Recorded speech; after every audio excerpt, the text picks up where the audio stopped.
आज Doubtnut app download करें। Doubtnut पर अपने सभी गणित, रसायन विज्ञान, भौतिक विज्ञान और जीव विज्ञान के डाउट्स का करो सफाया। बस प्रश्न की फोटो खींचो, एक ही प्रश्न को क्रॉप करो और तुरंत वीडियो सोल्यूशन पाओ। अभी डाउनलोड करें। क्वेश्चन हमारे पास है कि यदि एक स्मॉल m द्रव्यमान की एक वस्तु को पृथ्वी की सतह से 2r ऊंचाई तक छोड़ा जाता है तो उसकी गतिज ऊर्जा हमें ज्ञात करनी है जब वह पृथ्वी की सतह से r ऊंचाई पर होती है। ठीक है, तो जहां r पृथ्वी की त्रिज्या को प्रदर्शित कर रहा है। अब देखिए यहाँ पर हम पृथ्वी की संरचना बना ले तो सबसे पहले हमने पृथ्वी की संरचना कुछ इस तरह से ले ली। पृथ्वी के लिए बताया कि उसके केंद्र को O हमने लिया हुआ है और उसकी जो त्रिज्या है उसे हम यहाँ पर कैपिटल R से व्यक्त करते हैं। ठीक, इसके अलावा जो द्रव्यमान है उसे हम कैपिटल M लेंगे। ठीक, ये क्या बन गया, ये हमें बता रहा है पृथ्वी की संरचना। अब देखिए बताया क्या जा रहा है आगे कि पृथ्वी के लिए एक द्रव्यमान वहां से पृथ्वी की सतह से एक स्मॉल m द्रव्यमान का पिंड यहाँ से भेजा जाता है ऊपर की तरफ, तो जो पृथ्वी की सतह से 2r की ऊंचाई तक छूटता है, मतलब 2r की ऊंचाई तक पहुंचता है।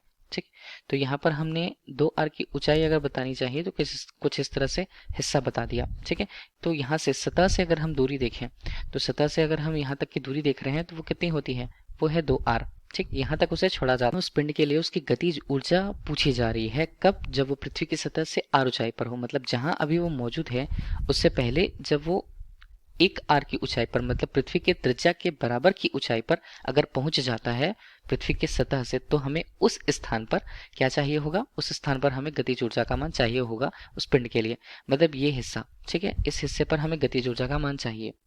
देखिए इसके लिए हम जानते हैं यांत्रिक ऊर्जा का संरक्षण नियम। तो ऊर्जा संरक्षित दोनों स्थितियों पर होगी, तो एक स्थिति को हम पहली स्थिति बोल देते हैं और एक स्थिति को दूसरी स्थिति कह देते हैं, क्योंकि अगर सतह से हम उसे पलायन वेग के द्वारा एक निश्चित कक्षा में भेजने के लिए छोड़ें तो पहले वो r की दूरी तय करेगी, उसके बाद वो दुगनी दूरी तय करेगी, तो पहली स्थिति और दूसरी स्थिति, और दोनों स्थितियों पर हम जो दिए हुए हैं दोनों स्थितियों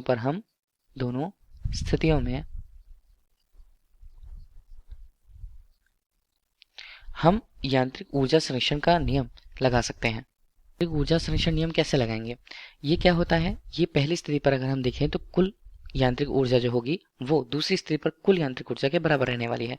तो पहले हम करते हैं स्थितिज ऊर्जा पहली स्थिति पर, इसके अलावा गतिज ऊर्जा की बात करेंगे, वो भी पहली स्थिति पर बराबर हम करें, तो स्थितिज ऊर्जा का मान दूसरी स्थिति पर और गतिज ऊर्जा का मान दूसरी स्थिति पर। ठीक, हमें समझना होगा। अभी देखिए अगर उस पिंड को किसी निश्चित वेग v से फेंका जा रहा है, ठीक है, v से फेंका जा रहा है, तो यहाँ पर हम कहते हैं कि r जो दूरी तय करेगी बिंदु 1 की स्थिति पर अगर वो पहुंचती है तो उसका एक वेग होगा, लेकिन बिंदु 2 तक की स्थिति 2r की दूरी तय करके बिंदु 2 तक की स्थिति अगर वो पहुंचती है तो वहां जाकर के उसका वेग शून्य हो जा रहा है। उसका वेग शून्य हो जा रहा है तो हम वहां पर वेग को शून्य कहेंगे, तो दूसरी स्थिति पर जो गतिज ऊर्जा का मान है वो शून्य रहेगा। ठीक, अभी हम स्थितिज ऊर्जा की बात फिर से करेंगे। तो स्थितिज ऊर्जा हमारे पास पहली स्थिति पर क्या रहेगी, स्थितिज ऊर्जा का मान रहेगा ऋणात्मक उससे g, कैपिटल M पृथ्वी के लिए द्रव्यमान, स्मॉल m उस उपग्रह या पिंड के लिए द्रव्यमान, और जो दूरी यहाँ पर होगी कहाँ से, केंद्र से हम दूरी लेंगे तो वो कितनी हो जाएगी, वो हो जाएगी यहाँ पर 2r। धन हम करें गतिज ऊर्जा की बात करेंगे, गतिज ऊर्जा कितनी रहेगी, गतिज ऊर्जा को ke के रूप में ही हम ले लेते हैं क्योंकि हमें इसी का मान निकालना है। जबकि स्थितिज ऊर्जा का मान दूसरी स्थिति पर अगर हम देखें तो ऋणात्मक उससे capital G, capital M, small m बटे ये बनता है 3r के रूप में। ठीक है, इतना हो गया हमारे पास। अब देखिए अगर हम गतिज ऊर्जा के मान को देखें तो ke1 हम लिखेंगे तो हमारे पास capital G, capital M, small m बटे जो r है वो टर्म कॉमन हो जाएगा। यहाँ पर बनता है ऋणात्मक रूप हमने लिया था तो ये हमारे पास है 1/3 के रूप में, और फिर हम अगर ऋणात्मक कॉमन ले लेते हैं तो ये आ जाएगा, तो ये हमारे पास क्या रह जाएगा, धन के रूप में, तो ये भी आएगा ऋण, और ये बनता है हमारे पास 1/2। गतिज ऊर्जा के मान को हम क्या लिखे, गतिज ऊर्जा के ई के रूप में ही हम लिख लेते हैं। ठीक है, तो उसका मान हो जाएगा capital G, capital M, small m बटे r के रूप में। यहाँ पर ऋणात्मक जो मान था यहाँ पर ऋणात्मक मान से कट जाएगा तो प्लस हो जाएगा, तो 3 ये बनता है हमारे पास 6 और ये बन जाता है 1। ठीक है, तो ये तो हमारे पास गतिज ऊर्जा का सूत्र रह गया। तो गतिज ऊर्जा का सूत्र अगर हम के ई के रूप में लिख रहे हैं तो वो हमारे पास होता है capital G, capital M, small m बटे 6r के रूप में। ठीक है, तो ये हमारे पास आंसर रहा।